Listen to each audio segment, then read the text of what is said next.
This is the story of Mr. Daydream. This is a story about Mr. Daydream. You know what he looks like, don't you? Because you've seen his picture on the front of this book. There he is. Whoopsie, nearly knocked you over. There he is. It's also a story about a little boy called Jack.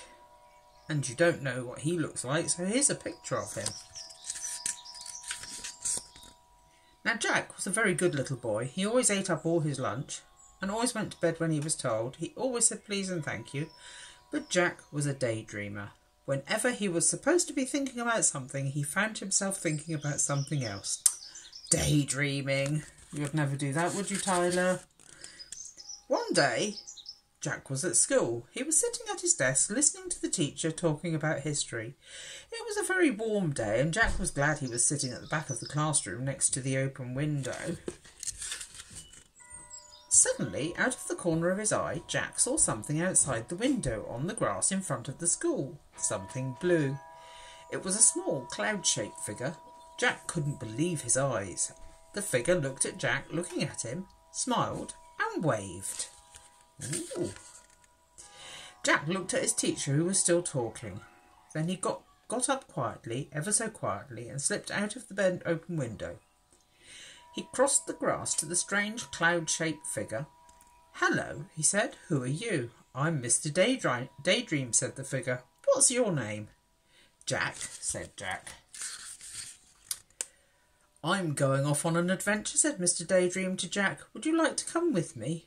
"Oh, yes, please," replied Jack. "Very well, then," said Mr. Daydream, and putting 2 fingers in his mouth, he let out the loudest whistle Jack had ever heard in his whole life. A huge bird swooped down out of the sky and landed beside Jack and Mr. Daydream. "Come on," said Mr. Daydream to Jack, and climbed on the bird's back. Jack climbed on too. It was a really enormous bird, and there was plenty of room for them both. "Hold on," said Mr. Daydream. Jack held on tight. Well, you would, wouldn't you?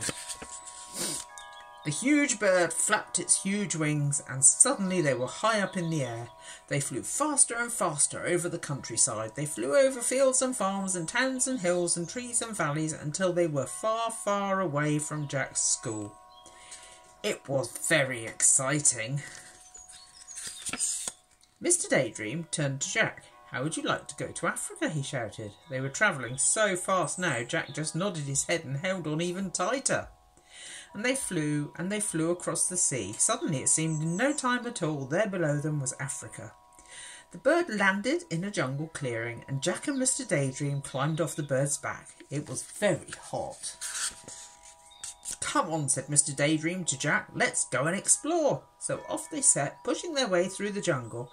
Suddenly, in the middle of the clearing, they saw an elephant. "Hello, Mr. Daydream," trumpeted the elephant down its trunk. "Would you like a lift?" "Yes, please," replied Mr. Daydream, and the elephant reached out his trunk, picked him up, then put him on his back. Then he reached out his trunk again, picked up Jack, and put him on his back. It was very high. The elephant carried them through the jungle until they came to a river. Then he set them down on the ground, said goodbye, and went off back into the jungle. "How are we going to cross the river?" Jack asked Mr. Daydream. "Perhaps I can be of assistance," wheezed a particularly oily voice coming from the river. They looked, and there was a crocodile. "Use my back as a bridge," suggested the crocodile. It was very helpful. They were halfway across the river on the crocodile's back when the crocodile grinned a rather nasty grin, all teeth and no smiles, then flicking his enormous tail and shooting Jack and Mr. Daydream up into the air, the crocodile opened his horribly large mouth and waited. There we are. It was very frightening. "Oh dear," gasped Jack as he looked down at that enormous mouthful of teeth. "Oh dear, oh help." Mr. Daydream, upside down beside him, put 2 fingers in his mouth and let out that very large whistle of his.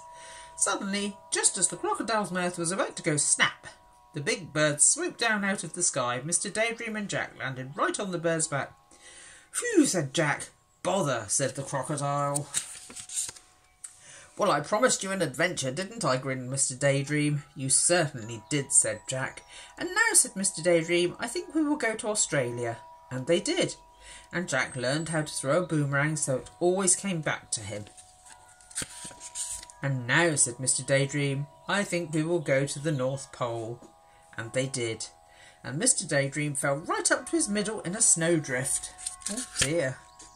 "And now," said Mr. Daydream, "I think we will go to the Wild West." And they did. And Mr. Daydream found a huge 10-gallon cowboy hat. The trouble was, when he put it on, he couldn't see out. "Jack," he called from underneath the hat. "Jack! Jack!" Suddenly Jack realised that it wasn't Mr. Daydream saying his name, it was the teacher. And Jack wasn't in the Wild West, he was sitting at his school desk. "Jack," said the teacher again, "you have been daydreaming." It was true, he had. But do you know something? Daydreaming is more fun than history. There we are. So tomorrow it's Mr. Forgetful. I mustn't forget that I've got to read Mr. Forgetful, must I, Tyler? Right, it's time for you to go to bed now, so you be a good boy. Do as Daddy tells you, and I'll see you soon. Love you lots and lots and lots and lots and lots. Night night.